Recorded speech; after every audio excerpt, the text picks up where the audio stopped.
Jeremy, I am so excited to have you on the show today. I think we're going to have a fantastic, inspiring, interesting conversation. I went down a rabbit hole of Italic this morning, so I have lots of thoughts to share. I want to start off by reading a line that is on the Italic website that I think just kind of throws us into such an interesting conversation. And this is one of the first headlines on the site, which is, "The world may have changed in the past 50 years, but the way we shop hasn't." Can you tell me what this line means and how that thought led you to Italic? Yeah, there's a lot to abstract from that. Yeah, I mean, I think I think it's unfair to characterize it as the entire world, of shopping hasn't changed in the past 50 years. But I think more broadly, the practice of how brands operate and how people buy products at its core really hasn't changed all too much from the days, maybe even going past 50 years, like 100 years ago, when brands would place orders from manufacturers. They would produce them, and then it would go through many kind of different middlemen in between before it ultimately arrives at a customer's kind of doorstep or at a storefront where a customer buys it. So I think that's really, at its core, what Italic is interested in solving. There's nothing, I think, inherently wrong with this, but I think that specifically what I would say is right now, the entire business of retail, whether you're a brand or a retailer or whatever it is based off of markups and margin. So someone buys it. So in the most simple case is a brand places an order from a manufacturer. They'll buy that inventory. The second they buy it, it's their inventory. So their incentive is, okay, what's the highest price I can sell this inventory for, and who's going to buy it? And oftentimes, in 50 years prior, there were no direct-to-consumer channels, right? Like there were no Nike stores where you can go direct. There were no online stores. There were only kind of brick-and-mortar retail stores. So the way that would work is a brand would partner with distributors who would then partner with or place that the brand's products in retailers who ultimately would sell it to a customer. So that was how a customer ultimately bought a product. But by the time that they bought that product, it might have been marked up 5 times what the manufacturer actually charged the brand. So I think for Italic, our job is to provide that same level of quality of product and also that same level of customer experience that you would expect from a top tier brand nowadays, but do so at a much lower price point. And the way we accomplish that is by empowering the manufacturer, by giving them all of the tools to basically earn the right to sell a product to a customer. But as a result, there's no brand, there's no retailer, there's no distributor. So customers are able to access really high quality product for a much lower price point. Oh, it's so interesting. And there's this image on your site that really walks you through the difference and seeing the markups kind of in action.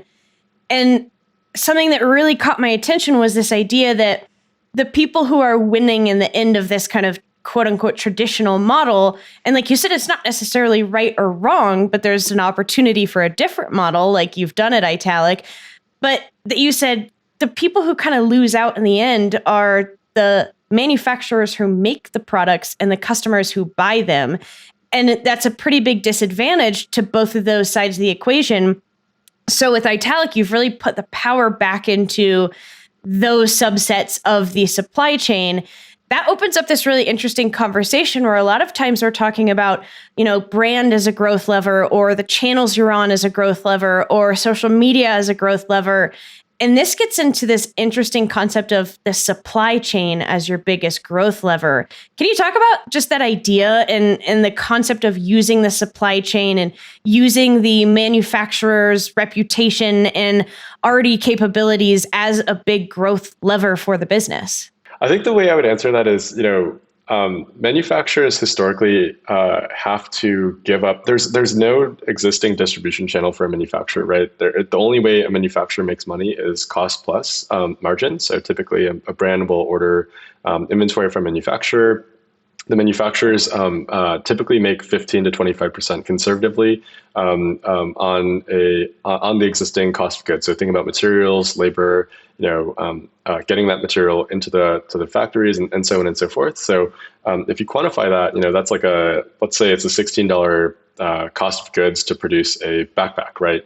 The manufacturer would add another, let's say 20% there. So let's say it's let's say they sell that in each individual item for $20. So their margin is $4 in that case. To a brand who buys 100 of them, that brand, their incentive now is to get rid of that at the highest price possible.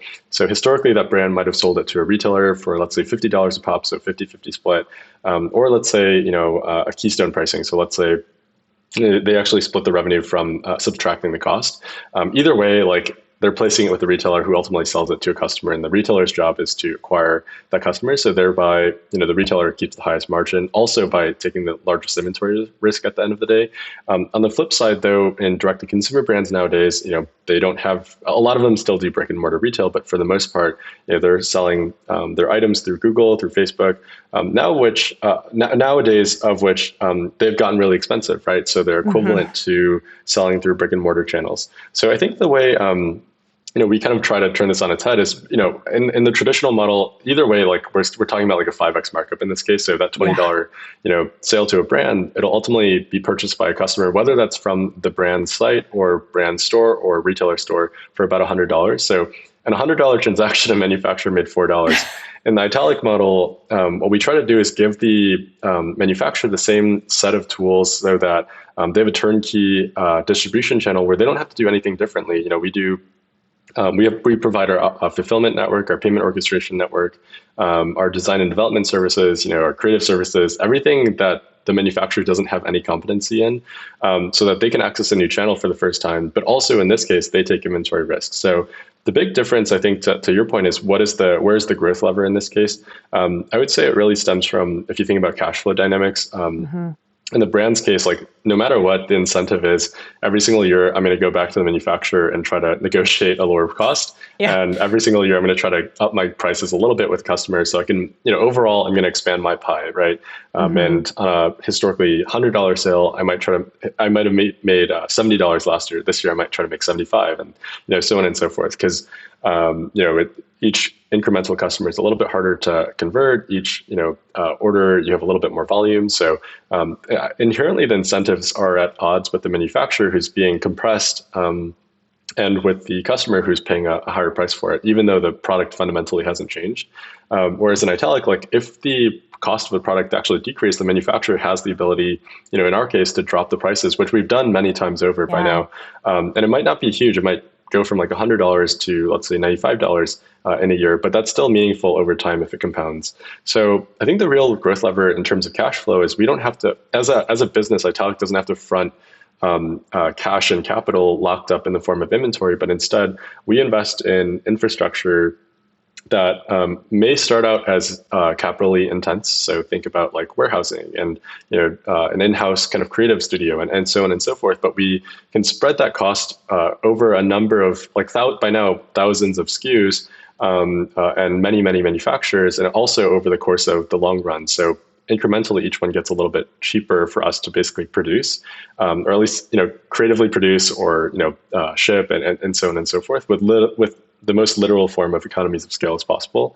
So I think in our case, the growth lever really comes from what we can do with all the cash that we didn't kind of basically deposit into inventory, to basically tell our Italic story better or help the manufacturer do better.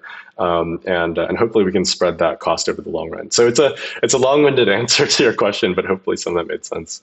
It was a long-winded question, so it made sense to have a long-winded answer. It's perfect. I don't think there's anything crazier for a consumer than to see, and that image is what I was talking about on the website, that shows the steps of watching a product that costs somebody $16 to make, knowing that I'm buying it at over $100, not including shipping costs or anything above that. You immediately see it and you feel this like almost icky feeling. And I think some listeners are going to say, like, Kristen, this is the antithesis of everything you ever say, that, brand is the thing and mission is the thing and what you stand for is the thing. But really, a lot of times we're talking about relationships are the thing. And it feels like this model just shifts the importance of relationships back to the manufacturer relationship that they have with Italic. And obviously that relationship then connects back to the consumer's relationship with Italic and those products. Can you tell us a little bit about the manufacturers that you found? Because something I find so interesting is the types of manufacturers you're using. and how you went about really building those deeper relationships with them, because I find it inspiring that you've really empowered manufacturers to find more success than they could have before. Yeah, I mean, that's ultimately our goal is to grow the pie without, having to enlarge in our share of it. And I think we can come back to something you mentioned previously around, the relationship a brand has with the customer. Because actually for Italic, like we fundamentally believe brands are here to stay. They're more powerful today than ever before. But, inherently, I think the Italic value proposition isn't directly at odds with brands. And I can go into why. But on the manufacturing side, our network is composed of what we like to say are the same kind of top tier manufacturers as the same like your favorite brands per se. And I think the way we've approached that is, we look at categories where we see excitement around our customer base. Very literally, we would quantify this as best as we can. We'd go into those categories to try to find, maybe the top 5 to 10. There aren't typically in each category, there aren't like that many really renowned factories in each that really hit larger scale volumes. And in those manufacturers, we would try to approach them. The Italic model is not for everyone. Manufacturing is a really, really cash flow intensive business. They have to take the cash and capital to finance equipment, hire labor, which is always growing in cost, buy the materials up front, and so on and so forth. So, a lot of, I would say like a good half of those like immediately would say, hey, this is not for us. Like we have our capital locked up. Okay, that's fine. In the other case, a lot of these manufacturers are generational businesses. So they're family, they're kept in the family. They could be a second generation, third generation, kind of family owner by now. And a lot of them kind of the newer owners, they grew up with the internet and they grew up with e-commerce and they grew up kind of shopping online. So I think for these younger generation owners, they understand the power of e-com, but for manufacturers, it doesn't actually matter if I'm servicing like a direct-to-consumer brand or a legacy brand. To me, they're like, as a manufacturer, they're all one and the same, right? I take my margin, I pass through the wholesale, and that's it. But I think and they really don't have any other opportunities to generate revenue. Some of them have tried kind of selling on Amazon, for example. Some have tried, trade shows and sales agents, but for the most part, like it's still the old school offline model of kind of large, enterprise scale orders. Whereas for Italic, like we basically can convince them like, okay, you can earn 2 to 3 times higher margin per unit, and you are increasing your yield on your existing production capacity without having to change a single thing about your workflow. That's exciting. And then I think the second thing is in terms of the fulfillment stack. So creative services, the production, quality control. We have now a service. We actually in-house the service for as well, so we do that, for free. The payment, like we basically subsidize the entire end-to-end. Everything that a brand does, we've created into a service. And right now, like as a business, we're still in a relatively early stage. So we subsidize everything here on the manufacturer side as a merchant. So ultimately, our goal is to turn these manufacturers into more independent merchants of their own, if you will, where they don't have to be solely dependent on wholesale clients that could leave them in a second. So that's really our job is kind of on one side, one of our customers, of course, is the actual end consumer, but on the other side, we want to service our manufacturers as merchants. Yeah, I love it. And I love that it's continuing to empower more commerce for more people. And it feels like you're also helping these manufacturers kind of future-proof their situation. Like you said, a wholesaler can drop you in an instant and have a massive amount of impact on your business. And so you're giving them more ways to be future-proof, to be flexible. So now we have to talk about this. On the website, again, I'm just going to read copy because I don't know, whoever you hired for copy, give them a quick raise. But I love this line. How do we give people access to the best products at their true cost? The answer turns out to be pretty easy. Take the brand out of the equation. And yet you just mentioned the Italic model is not actually anti-brand. So explain this a little bit. Yeah, I mean, I think the best way to put this is like, if we tried to be so aggressive to say like, hey, forget your XYZ brand handbag or forget your ABC Dutch oven, like, a lot of diehard customers there would immediately, like there's, to put it more tangibly, there is no way a really loyal, like Celine customer, right, would ever switch the Celine bag over an Italic bag. And that's fine. Like that's the reality of those types of purchases, which are often emotional. And I think nowadays you see this more and more where I think customers, whether they're high income or low income, have two types of purchases with their discretionary income. One that's like very emotionally driven, where it's like, okay, I'm buying for the story, I'm buying into the brand. And I think a lot of Shopify merchants, a lot of the people you probably talk to are in that boat where the story is everything, and they're buying into the ecosystem, or at least the perceived lifestyle of that. And then on the flip side, I think for much more rational, purchases, it's really all about value. And I think it's not about the lowest price. It's not about the highest quality. It's about like, what is the highest quality price or quality product I can get at the lowest price. So I think that's where Italic really shines. But I guess to put it more practically, I think a lot of our customers, they're like, that you could be really well off and like have a ton of brands. You could be really well off and have like not very few brands in your life. But I think it ultimately is, what do you emotionally want to purchase? And that could be someone who wants to have that like latest Gucci handbag. That same person might not care about cookware, and they might actually just want like a great set of cookware, but they don't care about like having All Clad or Le Creuset like stamped on it, right? And the reverse could be true as well. So I think that's that's the way I would phrase it. Is like, I think Italic lives in harmony with our customers perceptions of brands. It's more so for value driven purchases, Italic scores really, really high, and then for emotional, like Italic really doesn't index on that whatsoever. So that's the way I'd respond to that. It kind of what I said at the top was, you said this traditional model or the D2C model isn't wrong and it isn't broken, but there is this, it opens a space for another kind of business to come up. And before Italic, there are lots of marketplaces, but not one with the specific approach that you guys have, which I feel like is what I'm always telling people is like, understand your customers, know your consumers, and not just on like a demographic level, but how they make decisions, how they think about purchase behavior, how they want to shop. And this is clearly something you've picked up on, is there was a hole in a shopping behavior and a service to that kind of shopping behavior. And I want to talk about kind of the increasing role of marketplaces and commerce in general. Something I read today while I was doing some research was this line that, consumers who are shopping on marketplaces are often searching for solutions, not brands.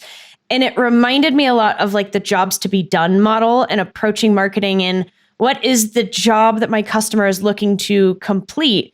And sometimes that is a story. Sometimes it's, I want to become this person and this brand makes me feel that way.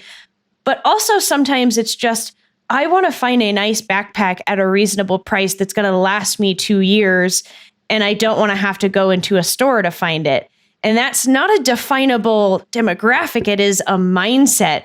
So I'm curious kind of your thoughts on marketplaces and the role of marketplaces in e-commerce, as you do kind of own, not like quite like an Amazon marketplace, but you do own a marketplace of sorts. Yeah, I mean, I think this is a really nuanced question. So it's actually kind of I never thought about this actually, but it's really interesting. I think there's probably two ways to approach this question. One is from a more like macro perspective. If you think about it, like, yes, Amazon's arguably the biggest marketplace model in the West, and of course you have like Pinduoduo, which is the biggest in China, and recently is the biggest in China, and Tmall previously, and so on and so forth. But if you abstract away from that for a second, like every direct-to-consumer brand and legacy retailer, like they play on the same marketplace, and the biggest true like actual marketplace in the world is, at least on the internet, is Google. You search for a query, which is like black backpack, and then like you have millions and millions of results, some of which are actually catered for you. And those brands have to earn the right to be there, whether that's paid or through great search.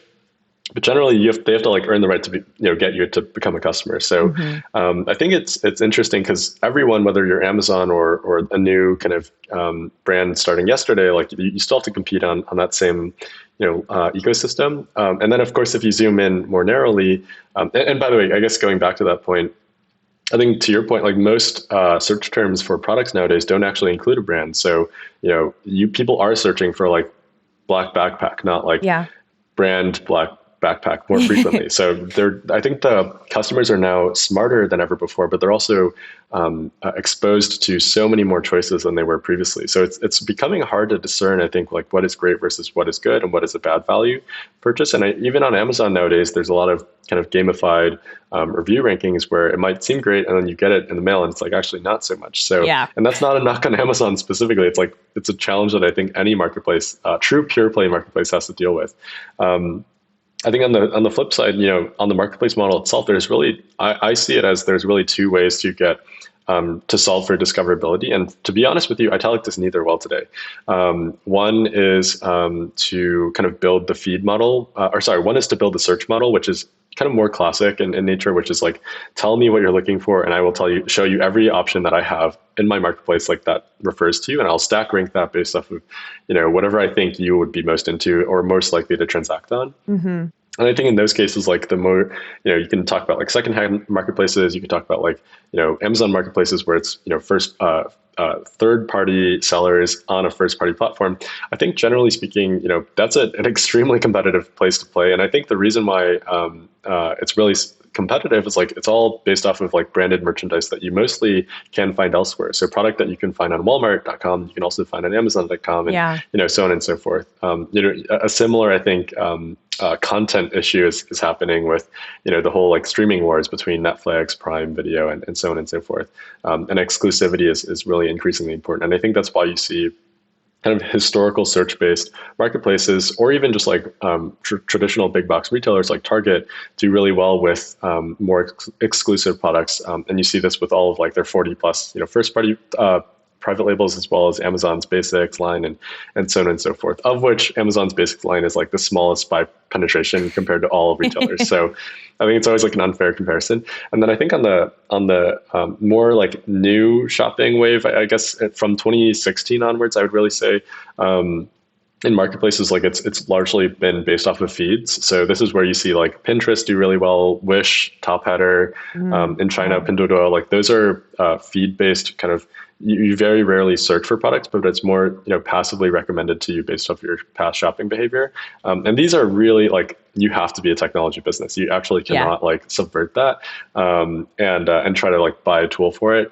I think Etsy is a great example here as well, where I think like they have millions and millions of listings. Farfetch is somewhat similar in this, although Farfetch is much more branded, where the discoverability job to be done is actually solved not by like the human putting their query into the search box, but actually rather the feed kind of recommending based off of your past behavior. So I think it's a really interesting framework to think about like the jobs to be done in discoverability, because it's still I think it's the jury's still out as to whether like it's been solved yet. Although I'm sure people would say it has. It's an interesting challenge. What I find really interesting about this is, Shopify did this like future of e-commerce report at the beginning of 2021. And two of the biggest trends that were talked about in the report were, the increased use of marketplaces, but then also on the flip side, the increase of social commerce.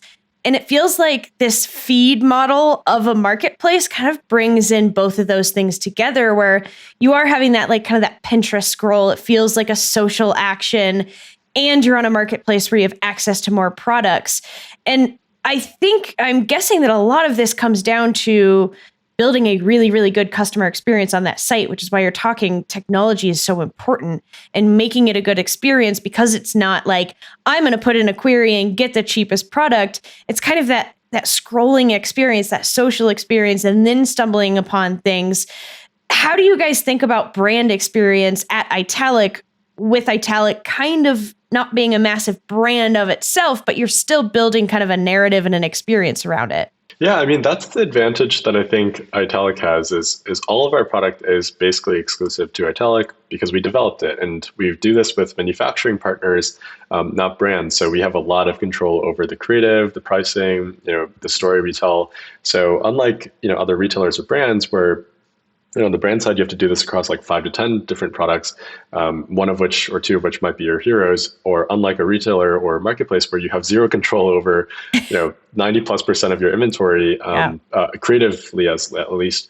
I think that's actually a really, hard place to be in, because you have to like somehow maintain some level of creative control or modularity across, potentially millions of SKUs, but still do it in a way where you respect what the brand wants, who ultimately can pull the plug on that relationship anytime. So, and they can delist very, very frequently. So I think in Italic's case, like that was a conscious decision, not just like creatively, but also I think because we work with manufacturers and we develop our own products, we have, pricing control, which allows us. We don't have control, but we have like a really strong partnership with our manufacturers where we suggest prices and often 99+% of the times, like, yeah, that's a good price. Yeah. And I think we can build tooling around that. So in our case, like the more we spin that flywheel and the more we understand our customer, the more we can suggest, self-serve tools or build self-serve tools for our merchants to make better decisions. And then the more merchants kind of we have and the more products we can offer, the more data we can collect. So in that case, it's kind of how do we build that flywheel? You mentioned something though, I think earlier, which is interesting, is the whole concept of social commerce. And I think this is a really big buzzword right now because it's been tried. I think like going back 10 years, there was Fancy, there was Fab. A lot of people have tried it in different ways. And early on, it was just like let's let's make Facebook but for shopping. And that obviously didn't work. But and no, again, like I'm not knocking any of these because at the time like no one knew if it would work or not. Yeah. But I think. More recently, there's live shopping. You can make the argument Poshmark's a social experience because you're buying from peers. eBay, to be fair to them, like was probably the first at this, right? Mm-hmm. And there's a lot of and then of course like. Anyways, there's so many different like versions of social commerce right now, and I think the jury's out right now again on like whether any of these will really stick. My belief, at least, is that like whatever can reinforce a flywheel, whether that's on the live shopping app, like the more people you get to the audience, the more potentially they might try to request an existing influencer or brand or what have you to kind of come on that platform or offer that experience. I think that's a powerful kind of self-reinforcing type of network. But on the flip side, I think for Italic, at least, the way we think about it is how do we like the number one customer experience that organically happens is people tell us what they want, and that's like a very obvious thing to say in practice, but in actual implementation, it's actually really hard to get people to like do so in a structured way repeatedly and somehow incentivize them to do so, whether that's free because they want to participate in a grand like social experiment or financially, whether that's in the form of credits or whatnot. And of course we can talk about like referrals and reviews and so on and so forth. But I think there's a lot of, we've thought about this a lot, as you could probably tell. We plan to work on this quite a bit more. It won't be live shopping. It won't be like anything that doesn't feel organic to Italic as a brand, but I think we're in our case, it's constantly reinforcing that data pipeline of how do we make better product decisions and also pass that information to the merchants who ultimately actually make those decisions. So it's a really good question. I think that you may have just given one of the best pieces of advice, and it might have gotten lost for the listeners. I think no matter what size business, what kind of business, if you're online, if you're offline, if you're a mix of both, if you're a restaurant or a service-based, like any kind of business, I think you just gave like this quick piece of advice that I want to pull out, which is think about how you can create a flywheel that continues to spin itself. And that as a lens for almost every decision that you make is so great of, if I invest in this, will there be a return that will drive something else that will eventually come back to keep that spinning? And for anybody who's listening and can't see, I'm just doing like a circle with my hand again and again. So this might be helpful to go to YouTube and watch this interview.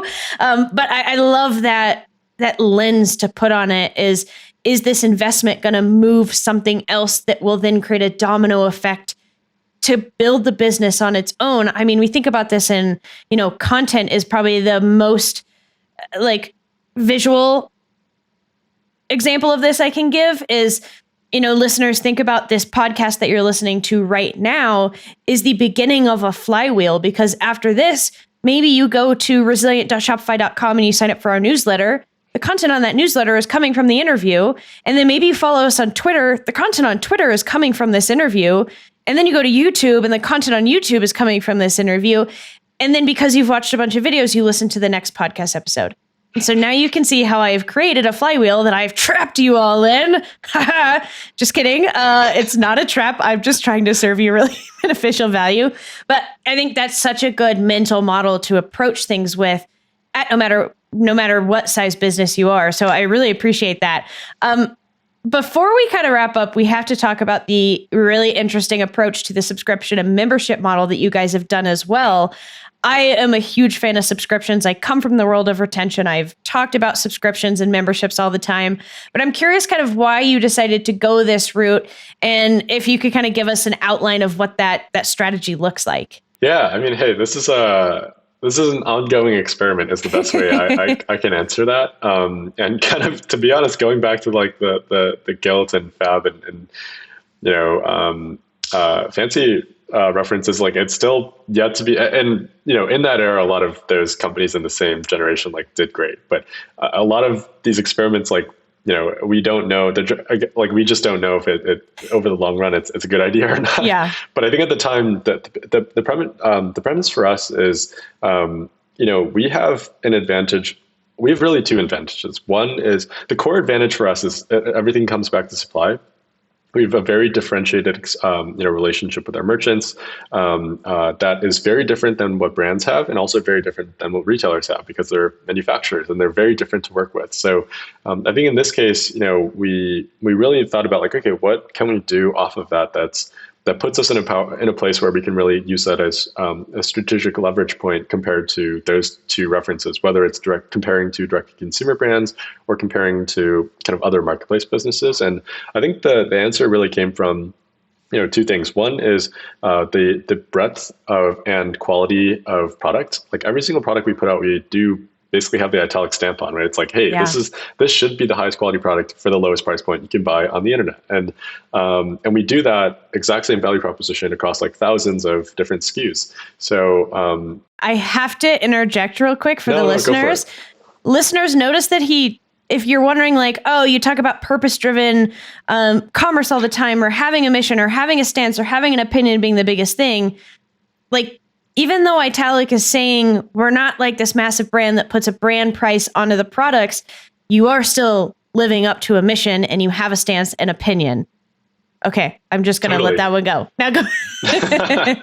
No, I mean, hey, I agree with that for sure. I think, if anything, we didn't talk about it today, but I think like brands are ultimately a stamp of consistency. So I think ultimately you have to deliver against that constantly. So I think for Italic on the membership side, the idea really came from, okay, what if there was a way to lean into our position even more aggressively, which is actively take down our prices to the point where on many of our SKUs, we actually lose margin and we lose money. We literally lose money when you buy from us, and we're happy with that. But on the flip side, we can monetize the customer through a subscription model, which fronts a lot of that margin up front so that we can actually basically deprecate that over the course of 6 months or the 12 months that a customer is with us. So I think for us, like even though financially, like the model itself isn't a huge change in terms of the way we monetize off of a customer, optically it's very different because it now aligns the customer very clearly. Okay, this is a really high quality product. This is a price point like they don't make money at, basically, and that's a pretty compelling, I think. That's a much more compelling pitch, even though, like, again, business-wise and financially, it's like not a huge change.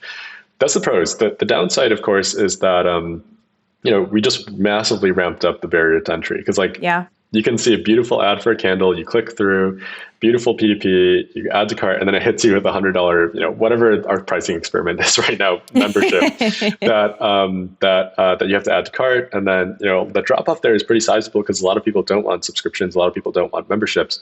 But I think ultimately, if you can earn the right, I feel like I use that word a lot this podcast, but if you can get that person to understand why, the members are a lot harder to acquire and a lot more expensive to acquire than a standard customer, but the retention and the loyalty is there because you're basically getting them to commit upfront to purchasing from you for a year, which is a pretty long amount of time. So because of that, and a lot of, obviously this wasn't done in a silo, like we'd had a lot of data and kind of gut feeling to support this decision. But we went all in, about a year ago. I think we're pretty happy with the results so far. The purchase frequency grew massively. The purchase penetration grew quite a lot. Even though we dropped all of our prices, our basket size actually didn't increase. It was just the quantity per order that increased to account for that drop in price and revenue loss. So all in all, I think again, it kind of goes back to my point of like, can we get enough people to understand this, or can we lower the barrier to becoming a member so that you can understand it? And we're still figuring that out, but we're pretty happy with the results so far. As a retention nerd, I love it because I talk a lot about like retention-based acquisition and thinking in the long term and not always chasing the quickest win, because sometimes those quick wins don't pan out in 6 months to be a profitable kind of move. And so yeah, the traditional model says acquire at the cheapest, easiest, highest converting percentage possible. And yet, then the fight becomes retention because you're constantly battling every single other brand that's doing the same model. Whereas, yeah, you might have to spend more, you might have to convince more, you might have to work harder to get someone to cross that barrier to entry. But from a consumer perspective, if I have spent $100 for a membership that gives me access, and then there's another like buzzword, access and exclusivity to these products because I've bought into it. Now every time I need a product, and it's not something like zip ties or baggies, but something where I really, really care about the quality of the product, there's not even a discovery point happening. I'm going straight to Italic because I've invested in that opportunity to have those products. And so on so many levels, it seems like it's a really smart long-term play and building a lot of customer loyalty. Also, there's just this like really cool, cute fact that, bearing in mind cost of acquisition and everything, the customers that you do get to convert on that have a minimum $100 lifetime value, even if they don't ever purchase anything again, which, balance out the CAC costs on that. It's probably more than a lot of brands are getting on LTV just in general, even with selling multiple products. So there's so many levels of it that like, as I was going down the rabbit hole, I was like, oh, this is genius. And it's so interesting. And the membership model, calling it a membership really adds that like you're buying into the vision, you're buying into the reason, you're buying into the set of parameters we've created. And then, yeah, you build this like raving fan base of people that will love what you do and continue to shout about it. So my retention heart is just like all in with this. For what it's worth, I will add, we looked at a lot of subscription, and my background's in like subscription as well. So I think we've looked into a lot of models. I think there are very, very few companies in retail or direct to consumer or commerce in general that can pull this off. And Italic is like a very unique kind of case of this. So for anyone listening who's like thinking about, should I go and do this? You should probably think about like just building a standard subscription model first, or a subscription offering first before you try to, offer a membership. But yeah, no, I definitely agree that I think subscription in commerce is kind of a still an undervalued kind of opportunity. Yeah. I have always had this idea, and I've said it so many times in public, of like, a local cafe is one of the greatest opportunities for a membership, especially, there's one that's 2 blocks from my house. It's in the middle of the neighborhood. And if I'm going to get coffee on my way out somewhere, I'm going there. Most of the time, if I'm going to work somewhere, I'm going there. I can ride my bike there. Like, I know all the people there. And so there's this opportunity of like, just charge me like, I don't know, $20 a month for a free coffee every day and make a lot more money on me, because then I'm going to come to you no matter what every time. There are so many opportunities for this. So if there's any listeners out there who is like a local retailer and you want to go on some crazy brainstorming trip on how subscription might work for you, hit me up on Twitter and I would love to talk about it, because I love these ideas. Something I love about you, Jeremy, is you have this amazing insight on the macro trends and the micro trends and watching independent brands versus marketplaces and all of these different things. And so as things are changing, as we're watching this kind of return to quote normal life, or like the next weird, whatever we want to call it, there's this quote return to retail happening. So much of commerce as a whole, as even just an idea, feels like it's shifting. if you were a small business owner, obviously you are a small business owner, but if what would you be watching, or what trends do you think are most important to kind of keep an eye on? Or even like, what do you think it might look like? Is there anything that you're keeping an eye on?